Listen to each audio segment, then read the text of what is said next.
Dear student, welcome to in my YouTube channel KV physics 12th। आज हम इस video में इलेक्ट्रोस्टैटिक्स की बहुत ही इंपॉर्टेंट थ्योरम या कहें लॉ को डिस्कस करेंगे और इसकी जो एप्लीकेशन सिलेबस में है उसको भी डिटेल में समझेंगे। तो आइए समझते हैं कि वो कौन सी थ्योरम है, कौन सा जो लॉ है जो कि बहुत ही इंपॉर्टेंट है। जैसा कि आप सभी जानते होंगे वो लॉ है गॉस लॉ या गॉस थ्योरम। तो ये थ्योरम क्या कहती है, इसका स्टेटमेंट क्या है, वो हमें लर्न होना चाहिए, क्योंकि ये डायरेक्ट क्वेश्चन भी पूछा जाता है और इसकी एप्लीकेशन पर भी सीबीएसई में क्वेश्चन आता ही है।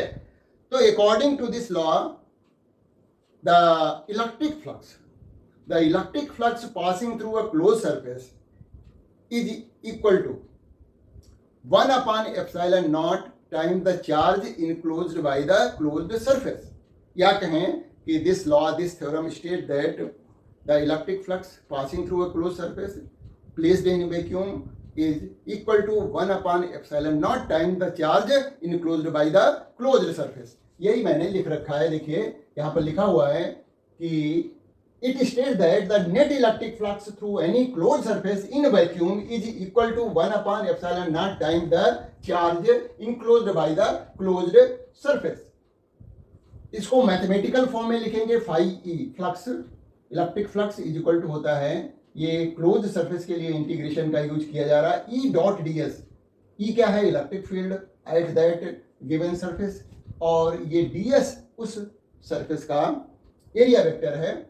तो इलेक्ट्रिक फील्ड और एरिया वेक्टर का डॉट प्रोडक्ट से हम इलेक्ट्रिक फ्लक्स निकालते हैं, जैसा कि हम ऑलरेडी डिस्कस कर चुके हैं। तो ई डॉट डी एस, इसका इंटीग्रेशन क्लोज सरफेस के लिए इज इक्वल टू है Q/ε0, यानी जो वो सरफेस चार्ज को इनक्लोज कर रहा है वो Q है, और ये सरफेस कहाँ है? वैक्यूम में रखा हुआ है। तो यहाँ पर ये ε0 वैक्यूम की परमिटिविटी या कहें वैक्यूम की एब्सोल्यूट परमिटिविटी लिखी गई है। यहाँ पर इसका प्रूफ भी देखते हैं कि इस थ्योरम को कैसे प्रूफ कर सकते हैं। तो प्रूफ ऑफ दिस थ्योरम, इसके लिए देखिए हमने लिया है एक चार्ज Q और इस चार्ज को इनक्लोज किया गया है by a sphere of radius R and charge is centred at the centre of the sphere taken. तो यहां पर जो स्फीयर लिया है उसके सेंटर O पर हमने चार्ज Q लिया गया है, और इसको हम जो स्फीयर है इसको हम क्या कहते हैं? गाजियन सरफेस। हम गाजियन सरफेस की बात डिटेल में अभी करने वाले हैं। तो ये तो फिगर हो गई, आर रेडियस का एक गाजियन सरफेस कंसीडर किया है और हमें गॉस थ्योरम का प्रूफ करना है। तो देखिए, let there is a point charge Q, we draw a spherical Gaussian surface of radius R that enclosing the Q at its center. The electric field is constant and perpendicular to spherical Gaussian surface at every point. जब charge यहाँ centre पे रखा हुआ है तो electric field क्या होगी? इस स्फीयर के रेडियस के अलॉन्ग होगी और जो कि सरफेस के परपेंडिकुलर होगी।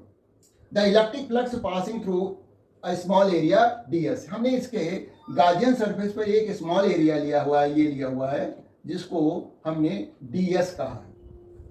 और जैसा कि हमें मालूम है कि एरिया वेक्टर जो ds है उसकी डायरेक्शन कहाँ लेंगे? along the outward normal drawn to the surface.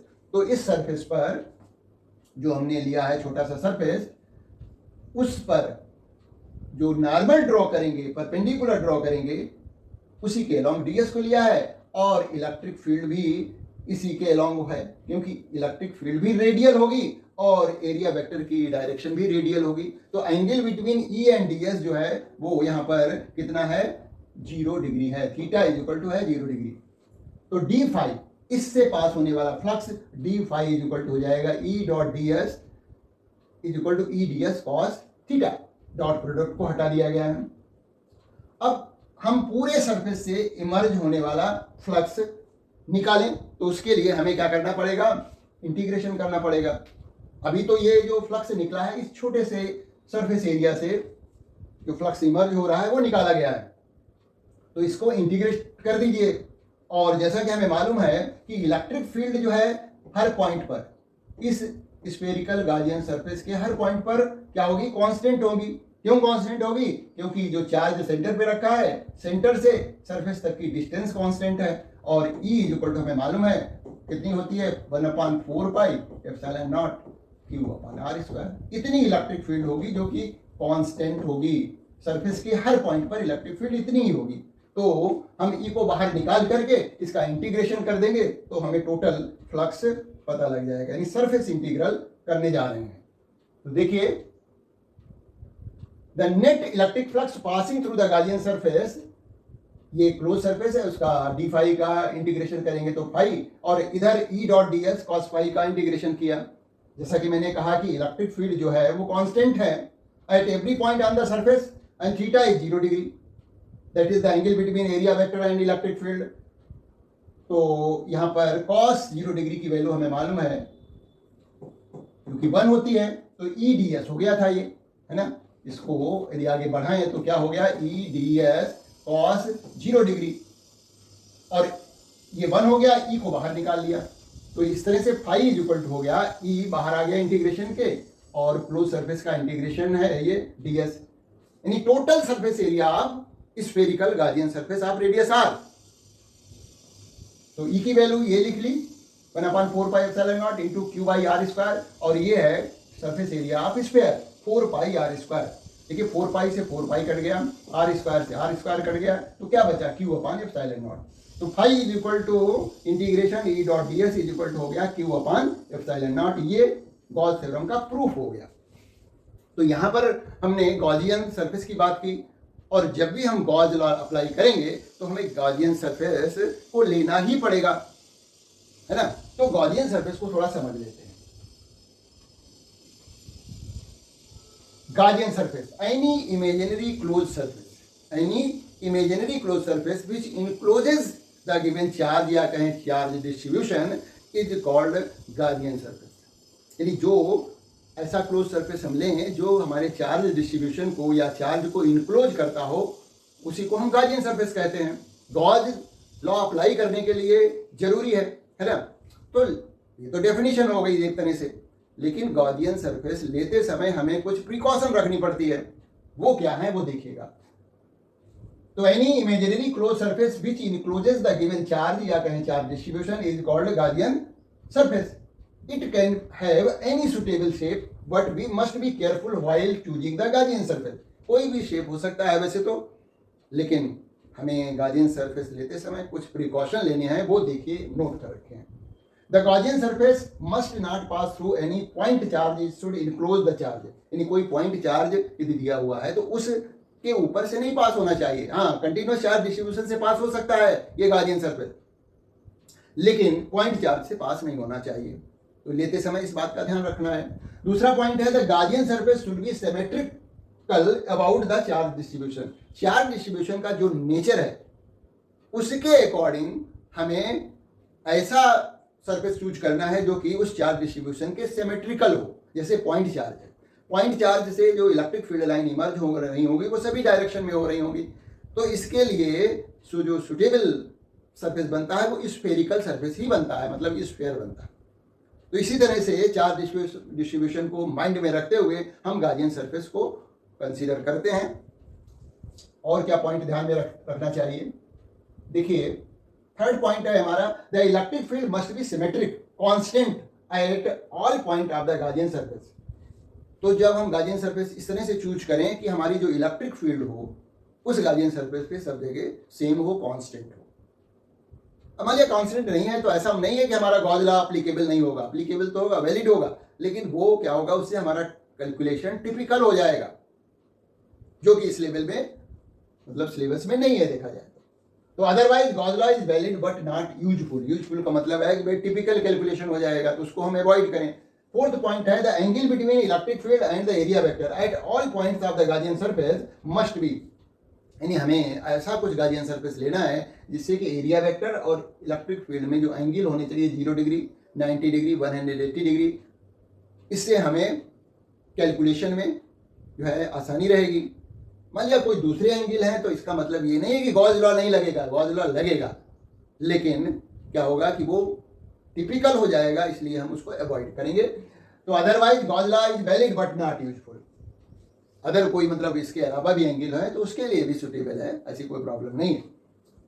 तो ये तो हुआ गॉस लॉ अप्लाई करने के लिए जो गॉसियन सरफेस लिया जाता है उसके बारे में कुछ इंपॉर्टेंट पॉइंट थे।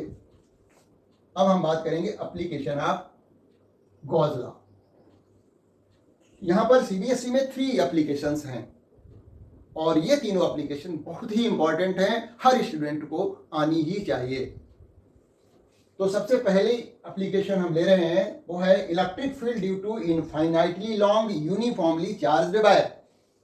एक uniformly charged infinitely long wire है और इसकी वजह से हमें इलेक्ट्रिक फील्ड निकालनी है नियर टू दिस वायर, या कहें कोई लाइन ऑफ चार्ज है जो कि इनफाइनाइटली लॉन्ग है। तो इसके लिए क्या किया गया है, let a charge Q is distributed uniformly on the wire and its linear charge density is lambda. जैसा कि हमें मालूम है कि लीनियर चार्ज डेंसिटी को हम रो से रिप्रेजेंट करते हैं, सॉरी लैम्डा से रिप्रेजेंट करते हैं। ये तो सरफेस चार्ज डेंसिटी है, लीनियर चार्ज डेंसिटी को लैम्डा से रिप्रेजेंट करते हैं और ये होती है charge per unit length. Lambda is equal to होता है Q by L. To calculate the electric field at distance R from the wire, तो एक वायर है जिसकी लेंथ जो है इनफाइनाइट है, इनफाइनाइटली लॉन्ग वायर है ये, और ये सपोज करते हैं पॉजिटिवली चार्ज है। इससे आर डिस्टेंस पर हमें इलेक्ट्रिक फील्ड निकालनी है। तो क्या करना पड़ेगा, एक गॉसियन सरफेस कंसीडर करना पड़ेगा और वो गॉसियन सरफेस इस पॉइंट P से पास होना चाहिए और इस चार्ज डिस्ट्रीब्यूशन के सिमेट्रिकल हो। तो to calculate the electric field at distance r from the wire we consider a cylindrical Gaussian surface of any length कहें या हाइट h। तो यहां पर हमने एक सिलेंडर बनाया और कुछ ऐसा सिलेंडर बनाएंगे कि ये जो वायर है चार्ज वायर वो इसके एक्सिस पे रहे और ये पॉइंट P जो है वो इसके सरफेस पे लाई करना चाहिए। मतलब हमें R रेडियस का एक सिलेंड्रिकल सरफेस लेना पड़ेगा, सिलेंड्रिकल गॉसियन सरफेस लेना पड़ेगा और ये वायर उसके एक्सिस पे लाई कर रहा होगा। तो we consider cylindrical Gaussian surface of any length h and its axis is coinciding with the charged wire. The cylindrical Gaussian surface has 3 surfaces. देखिए कोई भी सिलेंडर में 3 सरफेसेस होते हैं। ये एक प्लेन सरफेस है, ये कर्व सरफेस होता है और ये एक तीसरा नीचे की तरफ जो सरफेस है वो भी प्लेन सरफेस है। तो 2 प्लेन सरफेस है, एक कर्व सरफेस है। तो जब ये चार्ज वायर है तो इलेक्ट्रिक फ्लक्स मतलब जो इलेक्ट्रिक फील्ड लाइन है वो इन्हीं 3 सरफेसेस से पास हो सकती हैं, पॉसिबिलिटी है। अब हम देखेंगे कि किस से इलेक्ट्रिक फ्लक्स पास हो रहा है, किससे नहीं पास हो रहा है और डिटेल में कैलकुलेशन करेंगे। तो इलेक्ट्रिक फ्लक्स पता करने के लिए हम गॉस लॉ अप्लाई करेंगे। तो तीनों सरफेस से जो इलेक्ट्रिक फ्लक्स पास हो रहा होगा और उसको कैलकुलेट कर लेंगे। इज इक्वल टू लिख देंगे net flux passing through the Gaussian surface is equal to Q upon epsilon naught. Q क्या है, charge enclosed by this cylindrical Gaussian surface, क्योंकि एयर में रखा हुआ है या कहें वैक्यूम में रखा हुआ है इसलिए इसमें एप्सिलॉन नॉट है। तो आगे बढ़ते हैं। देखिए ये मैंने फिगर बना रखे हैं यहाँ पर। By using Gauss law the electric flux passing through the Gaussian surface phi is equal to E dot D S is equal to Q upon epsilon naught होता है। ये इंटीग्रेशन लगा दिया गया क्लोज सरफेस के लिए, जो नॉर्मल इंटीग्रेशन का साइन होता है उस पर ये सर्किल जैसा बना देते हैं क्लोज सरफेस के लिए। जैसा कि हमने कहा कि इस सिलेंडर की जिसकी हाइट h है 3 सरफेसेस हैं, तो तीनों सरफेस के लिए हमने यहां पर अप्लाई किया है। यानी जो क्लोज सरफेस है it is splitted up into 3 surfaces. देखिए E dot D S for plane surface, upper plane surface suppose, then again E dot D S for the lower plane surface जहां पर P लिखा हुआ है, और ये integration किया इस कर्व सरफेस से निकलने वाले फ्लक्स को कैलकुलेट करने के लिए। तो E dot D S for curve surface और is equal to Q upon epsilon naught होना चाहिए, है ना। तो देखा जाए, देखिए ई डॉट डी एस जब हमने प्लेन सरफेस के लिए निकाला तो ये देखिए डी एस, ये स्मॉल एरिया लिया डी एस और ये उस पर परपेंडिकुलर ड्रॉ किया, वो अपवर्ड डायरेक्शन में गया, तो यही एरिया वेक्टर की डायरेक्शन हो गई। और इलेक्ट्रिक फील्ड तो अवे फ्रॉम द वायर होगी, तो ये इलेक्ट्रिक फील्ड की डायरेक्शन हो गई, तो यहाँ हो गया 90 डिग्री एंगल। इसी तरह से यहाँ पर हम एरिया वेक्टर लेंगे, छोटा सा एरिया लिया डी एस, उसकी डायरेक्शन ये हो जाएगी और इलेक्ट्रिक फील्ड की डायरेक्शन ये, तो यहाँ भी 90 डिग्री हो रहा है। और cos 90 जो होता है वो 0 होता है, तो इसका मतलब ये हुआ कि इस अपर प्लेन सरफेस और लोअर प्लेन सरफेस से कोई फ्लक्स इमर्ज नहीं हो रहा है, ये हम बात लिख सकते हैं। तो ये भी 0 हो गया। इसको ई डॉट डी एस को क्या लिखेंगे, ई डी एस कॉस थीटा, और cos 90 डिग्री है तो ये 0 हो गया, ये भी 0 हो गया, केवल ये वाला जो है फ्लक्स बचा। तो integration for curve E D S cos 0 degree, इसके लिए जो एंगल जो होगा डी एस एरिया वेक्टर और इलेक्ट्रिक फील्ड में वो 0 डिग्री बन रहा है, क्योंकि जिस डायरेक्शन में एरिया वेक्टर है उसी डायरेक्शन में इलेक्ट्रिक फील्ड भी है फॉर कर्व सरफेस। तो ये हो गया 1। और इलेक्ट्रिक फील्ड जो है इसके गार्जियन सरफेस, जो हमने सिलेंडर लिया है, सिलेंडर के गार्जियन सरफेस, वो सरफेस पे जो इलेक्ट्रिक फील्ड होगी वो कांस्टेंट होगी, क्योंकि डिस्टेंस जो है इस वायर से, डिस्टेंस इस सरफेस की दोनों साइड में सेम है, r है। तो इलेक्ट्रिक फील्ड को बाहर निकाल सकते हैं इंटीग्रेशन से, तो ये बाहर आ गया और कर्व सरफेस का इंटीग्रेशन किया equal to Q upon epsilon. इस सिलेंडर का surface area, curve surface area होता है 2 पाई आर एच, हमने एच हाइट ले रखी है, तो E into D S total surface area 2 pi R H equal to Q upon epsilon naught. तो इस तरह से इसको उधर भेज दिया, तो ई इक्वल टू हो गया Q upon 2 pi epsilon naught R H. और जैसा कि हमने कहा था, क्यू की जगह पर हम क्या लिख सकते हैं, देखिए क्यू की जगह क्या लिख सकते हैं, क्योंकि linear charge density lambda is equal to होगा यहाँ पर क्यू अपॉन एच, तो क्यू इज इक्वल टू हो जाएगा लैम्डा एच। तो हमने यहाँ पर क्या लिख दिया, लैम्डा एच लिख दिया upon 2 pi epsilon naught R H, तो ये एच एच कट जाएगा, तो इलेक्ट्रिक फील्ड आ जाएगी lambda upon 2 pi epsilon naught R. तो ये हमारा फाइनल फार्मूला हो गया, electric field due to uniformly charged wire of infinite length. अब पॉजिटिव चार्ज है तो इलेक्ट्रिक फील्ड की direction away from this wire होगी, और निगेटिवली चार्ज यदि वायर होगा तो टुवर्ड्स द वायर हो जाएगी। अब दूसरी एप्लीकेशन की बात करते हैं। अच्छा, इससे पहले हम ग्राफ ड्रॉ कर लेते हैं।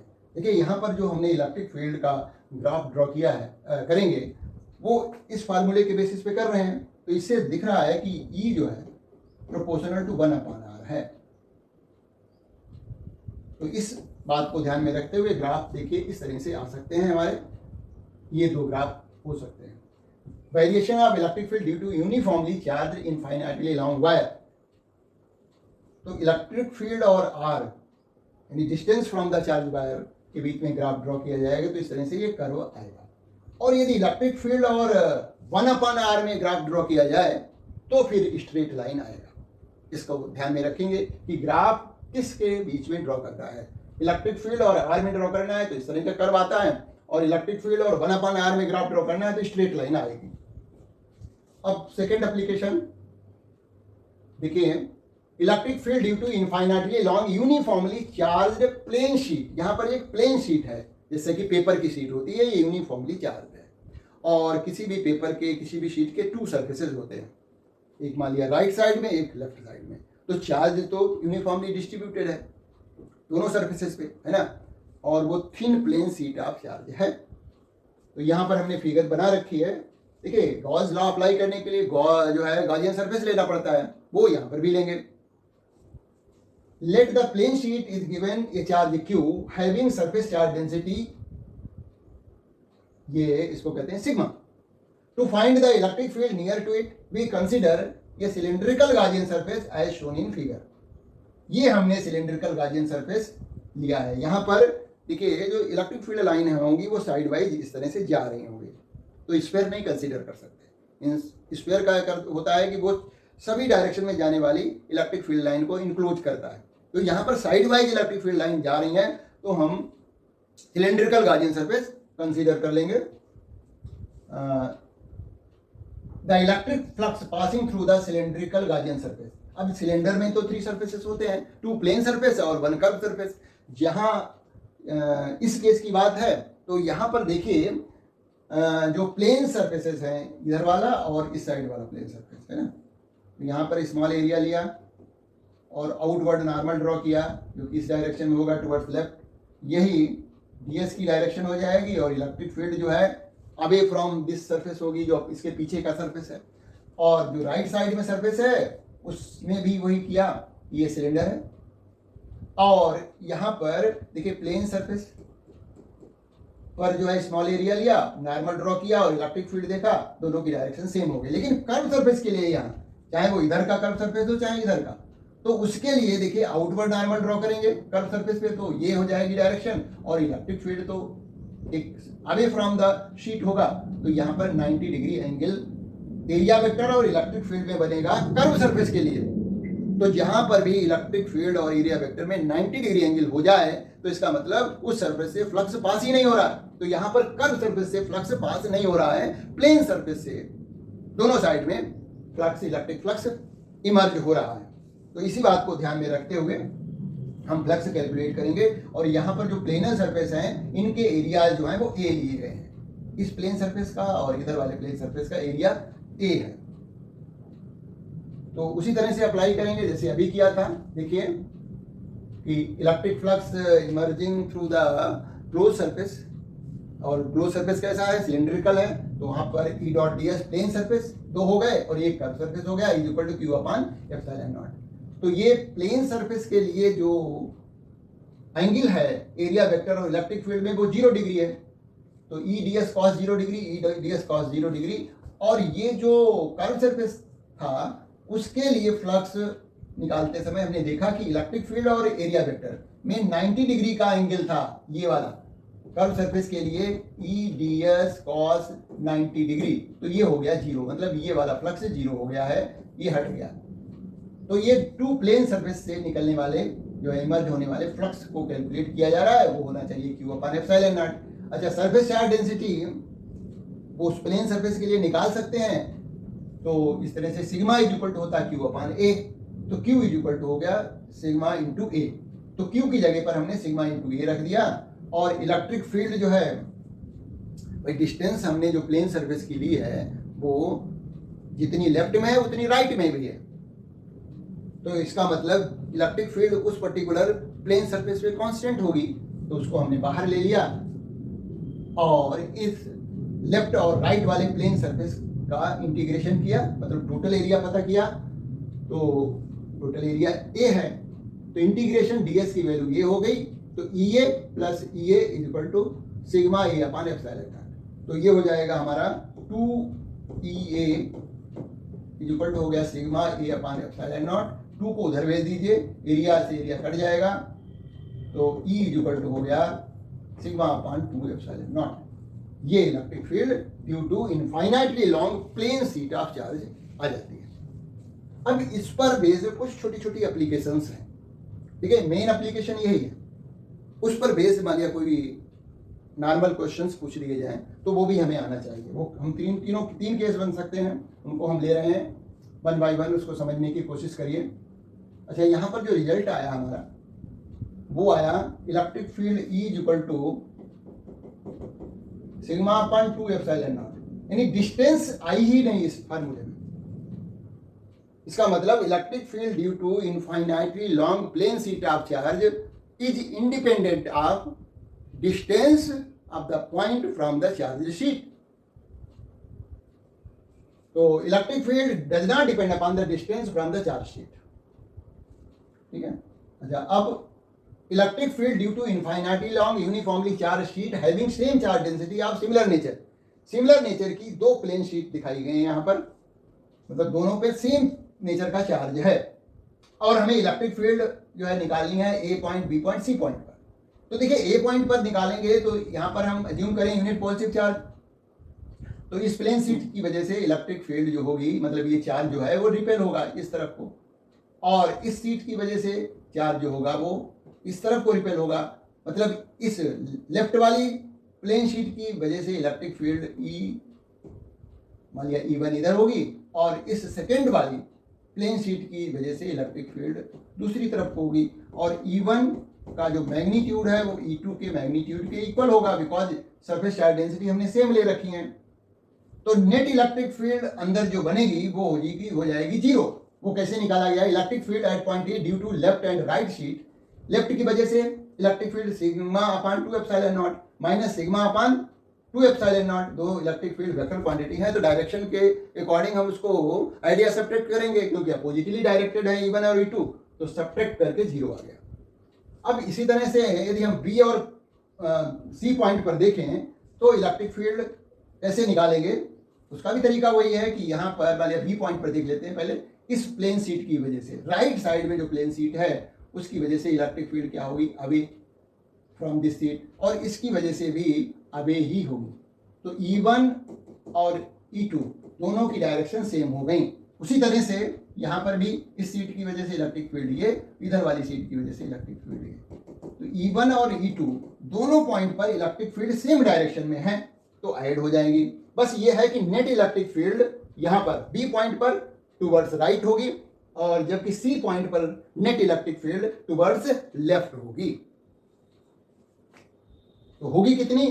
वो उसका मैग्नीट्यूड होगा sigma upon 2 epsilon naught, sigma upon 2 epsilon naught is equal to आ जा रहा है ऐड करके sigma upon epsilon naught electric field at point B and C. उसका मैग्नीट्यूड यही रहेगा। यदि इस पॉइंट की पर बात करें, यहाँ पर हम इसको ई ले लें, ई डैश ले लें, तो इसकी वैल्यू आ रही है ई डैश की सिग्मा अपान एप्सिलॉन नॉट। और डायरेक्शन क्या होगी इसकी? टुवर्ड्स लेफ्ट होगी, टुवर्ड्स लेफ्ट। और इसकी वजह से ई डबल डैश जो आ जाएगा वो भी सिग्मा अपान एप्सिलॉन नॉट होगी, लेकिन डायरेक्शन जो होगी टुवर्ड्स राइट होगी, टुवर्ड्स राइट।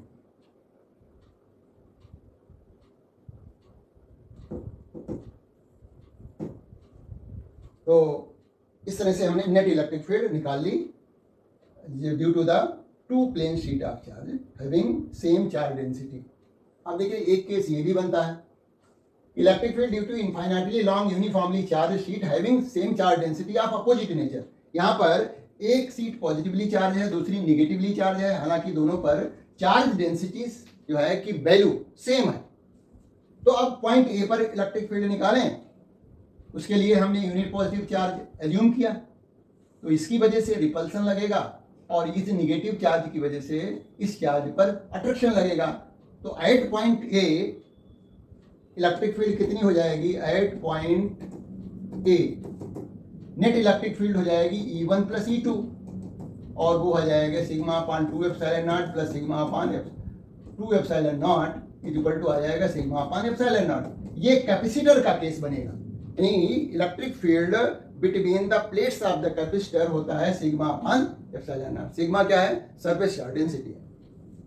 अच्छा, यदि मान लिया पॉइंट बी और सी पर देखें, है ना, बी और सी पर जब देखेंगे तो हमें नेट इलेक्ट्रिक फील्ड जीरो मिलेगी, क्योंकि इसकी वजह से, देखिए बी पॉइंट पर देख रहे हैं, इसकी वजह से इलेक्ट्रिक फील्ड इस तरफ को होगी टुवर्ड्स लेफ्ट, और इसकी वजह से यानी पॉजिटिवली चार्ज शीट की वजह से इलेक्ट्रिक फील्ड बी पॉइंट पर इधर होगी। और इस तरह से मान लिया E2 ये है, E1 ये है, तो नेट ई नेट जो है वो जीरो आ जाएगी। सिमिलरली यहाँ पर देखें, इस प्लेन सीट की वजह से, पॉजिटिवली चार्ज की वजह से इलेक्ट्रिक फील्ड की डायरेक्शन ये, और निगेटिवली चार्ज शीट की वजह से इलेक्ट्रिक फील्ड इससे अपोजिट में, तो यहाँ पर भी ई नेट की वैल्यू जीरो आ जाती है।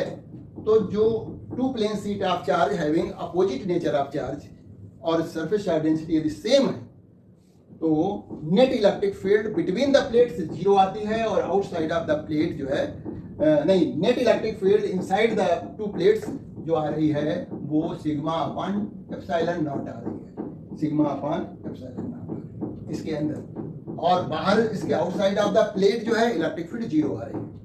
अच्छा, एक थर्ड केस और बनता है कि electric field due to infinitely long uniformly charge conducting sheet. यहाँ पर शीट कैसी है? कंडक्टिंग है।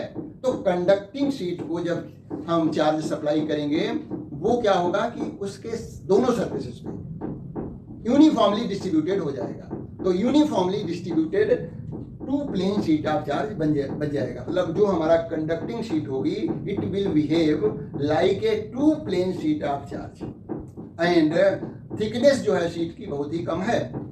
तो पॉइंट ए पर इलेक्ट्रिक फील्ड निकालें, बी पर इलेक्ट्रिक फील्ड निकालें। यहाँ पर जो है एक सिंगल कंडक्टर जो है is acting as a two plane sheet of charge, है ना। तो इस मान लिया इसकी सरफेस चार्ज डेंसिटी वही सिग्मा ही है, तो यहाँ पर इलेक्ट्रिक फील्ड इधर को हो जाएगी और ड्यू टू लेफ्ट सरफेस उसकी भी electric field away from the sheet हो जाएगी। तो ये E1 और E2 दोनों सेम डायरेक्शन में हो गई, तो E इज इक्वल टू हो जाएगा E1 प्लस E2। तो क्या हो जाएगा sigma upon 2 epsilon naught plus sigma upon 2 epsilon naught is equal to हो जाएगा सिग्मा अपान एप्सिलॉन नॉट। वही बात पॉइंट ए पर भी हो जाएगी।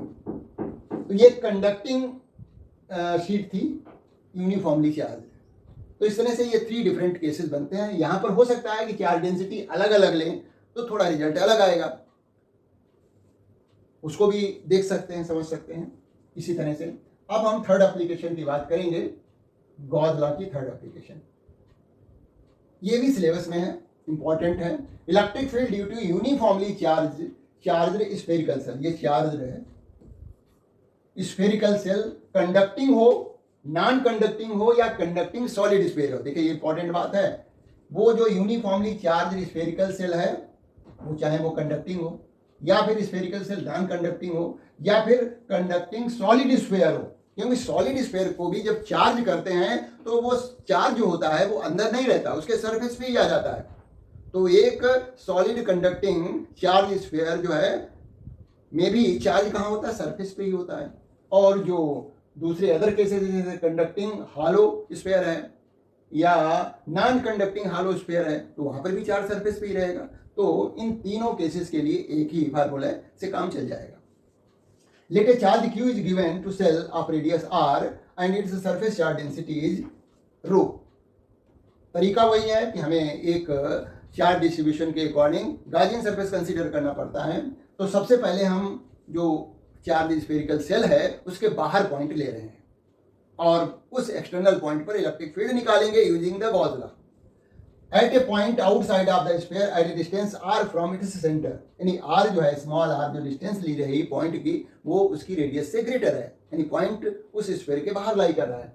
B consider a Gaussian spherical surface of radius r।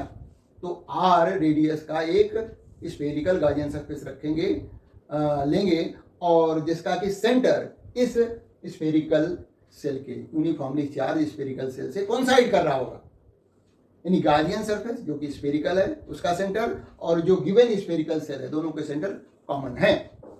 We consider a Gaussian spherical surface of radius r concentric with the given sphere according to Gauss theorem the electric flux passing through the Gaussian surface। ये तो शुरू में सब में यही लिखा जाता है, कॉमन एक सेंटेंस है according to Gauss theorem the electric flux passing through the Gaussian surface phi is equal to E dot ds is equal to Q upon epsilon naught, ये सभी में लिखा जाता है।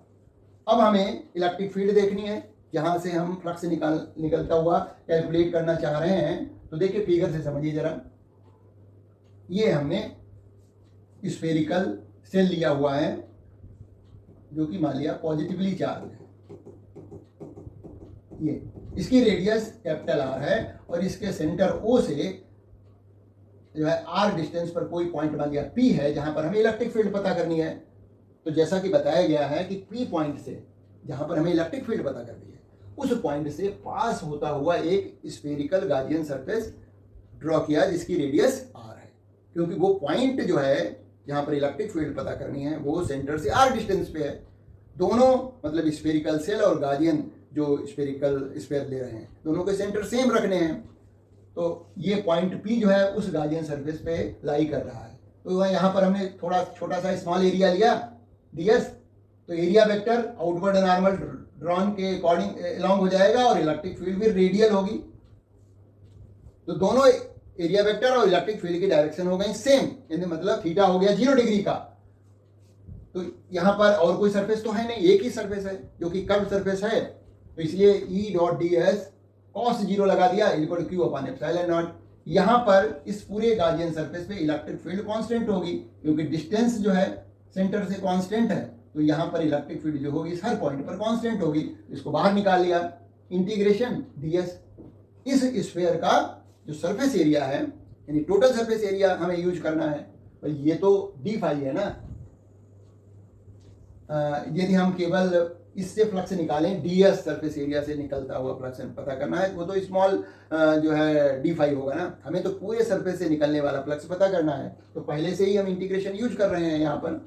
तो E integration ds equal to Q upon epsilon naught, और इस sphere का जो सरफेस एरिया होगा 4 पाई आर स्क्वायर होगा equal to Q upon epsilon naught. तो ई इक्वल टू हो गया 1/4 pi epsilon naught Q upon R square. यहाँ पर जो फार्मूला आ रहा है ये क्या है? It is the formula of the electric field due two point charge. मतलब इस स्फीयर पर जो चार्ज है वो कहाँ है? सरफेस पे। लेकिन फार्मूले से तो ऐसा लग रहा है ये जो सरफेस पे प्रेजेंट चार्ज है it is behaving like a point charge situated at its centre, यानी सेंटर पे समझो रखा हुआ है, क्योंकि सेंटर पे रखा हुआ चार्ज आर डिस्टेंस पे इतनी ही इलेक्ट्रिक फील्ड प्रोड्यूस करेगा, है ना। अब हम दूसरे केस में क्या लें? यदि ये पॉइंट जो है आउटसाइड में है वो पॉइंट हट करके कहां पर आ जाए? इसके सरफेस पे आ जाए। जो हमारा मेन स्फेरिकल सेल है उसके सरफेस पे यदि हम ये पॉइंट P ले लें तो उस केस में स्मॉल r जो हो जाएगा वो कैपिटल R के इक्वल हो जाएगा। तो इसी फार्मूले को यूज कर लेंगे हम, है ना। At a point on the surface of spherical shell putting small r equal to capital R in the previous expression. तो इलेक्ट्रिक फील्ड का फार्मूला आ गया 1/4 pi epsilon naught Q upon R square. क्योंकि ये सरफेस पे point लिया गया है तो हम यहाँ पर क्यू की वैल्यू रख सकते हैं, है ना। क्यू की वैल्यू क्या हो जाएगी? क्योंकि सरफेस चार्ज डेंसिटी दी गई है, तो सिग्मा इज इक्वल टू होता है charge upon surface area. Surface area क्या हो जाएगी? 4 पाई आर स्क्वायर, जो स्फेरिकल सेल है आर रेडियस का उसका सरफेस एरिया। तो क्यू इज इक्वल टू हो गया sigma into 4 pi R square. ये क्यू की जगह पर हम लिख दें तो 1/4 पाई एप्सिलॉन नॉट, क्यू की जगह पर क्या लिखा? Sigma 4 pi R square upon R square. तो ये कट गया, 4 पाई से 4 पाई कट गया, तो क्या आ गया? Sigma upon epsilon naught. Electric field at the surface of the spherical shell sigma upon epsilon naught आ जाती है। यही आगे लिखा हुआ है, देखिएगा। Surface since surface charge density sigma is equal to Q upon epsilon naught, Q upon 4 pi R square होता है। Sigma is equal to charge upon surface area is equal to Q is equal to sigma into 4 pi R square. तो जब हमने value रखी तो electric field E is equal to आ गया sigma upon epsilon not. अब हम point जो है उस स्फेरिकल सेल के अंदर ले लेते हैं, है ना। ये देखिए फिगर है, ये पॉइंट हमने लिया है अंदर, ये लिया यहाँ पर पॉइंट पी लिया है। तो उसी तरह से हम एरिया वेक्टर लेंगे छोटा सा, और उसका area vector outward normal drawn के लॉन्ग हो जाएगा, है ना। तो यहाँ पर देखें क्या हुआ है कि ये जो अंदर गार्डियन सरफेस हमने कंसीडर किया है, that surface does not enclose any charge. Charge कहाँ पर प्रेजेंट है? चार्ज तो इसके सरफेस पे प्रेजेंट है, लेकिन इसके अंदर जो गार्डियन सरफेस हमने लिया है that guardian surface does not enclosing any charge. और गॉस लॉ कहता है कि charge enclosed by the close surface लेना है हमें। तो जो चार्ज इनक्लोज्ड की वैल्यू है वो तो जीरो है। The electric field eight a point inside the spherical cell, जहां पर आर जो है लेस देन कैपिटल आर है, तो electric flux passing through the Gaussian surface का जनरल फार्मूला तो यही होता है, phi is equal to integration E dot D s Q upon epsilon naught. तो यहाँ पर E dot D S is equal to zero हो गया। क्यों हो गया? Because Q is equal to zero है ना। क्यू की वैल्यू यहाँ पर ये जीरो है, मतलब दिस गार्डियन सरफेस जो अंदर वाला है it does not enclosing any charge, charge is present on the surface. Since Gaussian surface does not encloses any charge, any Q is equal to 0, तो E dot ds is equal to 0 हो गया। E तो निश्चित रूप से होगी तो surface में कांस्टेंट ही होगी, तो इसको बाहर निकाल लिया। तो E integration ds is equal to 0, तो एरिया तो इस गार्डियन सरफेस का भी 0 होगा नहीं, तो integration ds not equal to 0। और जबकि E into integration ds is equal to 0 है, इसका मतलब हुआ इलेक्ट्रिक फील्ड ही 0 होगी। तो inside the charge spherical shell the electric field is zero. तो चाहे वो इलेक्ट्रिक फील्ड जो है due to constant charge conductor हो, कंडक्टिंग चार्ज कंडक्टर, हाँ, कोई यूनिफॉर्मली चार्ज कंडक्टिंग स्फीयर हो, या फिर uniformly charge non conducting sphere हो या uniformly charge conducting spherical shell हो, तीनों के अंदर इलेक्ट्रिक फील्ड जीरो होगी। मतलब कोई स्फेरिकल सेल है, ये चाहे वो कंडक्टिंग हो या नॉन कंडक्टिंग हो, स्फेरिकल सेल, इन दोनों के केस में इलेक्ट्रिक फील्ड तो जीरो होगी ही होगी। साथ में देखिए यहां पर इस बात को समझना जरूरी है कि ये जो सेल है उसके सरफेस पे चार्ज है, तो अंदर कोई चार्ज इंक्लोज करेगा नहीं गाजियन सरफेस, तो जब Q इक्वल टू जीरो है तो इसके अंदर इलेक्ट्रिक फील्ड जीरो ही रहेगी। उसी तरह से यदि मान लिया कंडक्टिंग सॉलिड हो, ये पूरा सॉलिड स्फीयर है, इसको चार्ज देंगे तो वो भी उसके सरफेस पे लाई करेगा। तो अंदर यहां पर कोई गाजियन सरफेस जब लेंगे कंडक्टिंग सॉलिड स्फीयर, तो that Gaussian surface will not enclose any charge, ये वाला अंदर वाला। तो उस केस में यानी सॉलिड कंडक्टिंग स्फीयर के केस में भी इलेक्ट्रिक फील्ड जीरो ही आएगी। ये बात हमें माइंड में रखनी है। अच्छा, इसका ग्राफ देख लेते हैं जो कि अक्सर पूछा जाता है। Variation of electric field due to uniformly charge spherical shell, तो जैसा कि हमने निकाला था सरफेस पे इलेक्ट्रिक फील्ड की वैल्यू आई थी सिग्मा अपान एप्सिलॉन नॉट, और इसके अंदर इलेक्ट्रिक फील्ड की वैल्यू जीरो थी, सेल के अंदर इलेक्ट्रिक फील्ड की वैल्यू जीरो आई थी। अच्छा, उसके बाहर जो इलेक्ट्रिक फील्ड आ रही थी वो E प्रोपोर्शनल टू 1/r² है, तो इस तरह से हाइपरबोला आ गया, कर्व्ड ग्राफ आता है। तो ये वेरिएशन भी माइंड में रखना है। तो इस तरह से जो हमने लास्ट डेरिवेशन किया है, ये डेरिवेशन स्फेरिकल सेल के लिए है, और वो स्फेरिकल सेल का क्या है, कंडक्टिंग हो चाहे नॉन कंडक्टिंग हो, और यही derivation solid conducting spherical body के लिए भी हो जाएगा। तो मेरी समझ से जो सीबीएसई में ये 3 एप्लीकेशन गॉस लॉ की हैं, ये हर स्टूडेंट को आनी चाहिए, और आज मेरी समझ से ये सब कुछ क्लियर हो गया होगा। एक बार इसकी प्रैक्टिस जरूर करें। तो मिलते हैं एक नए वीडियो में।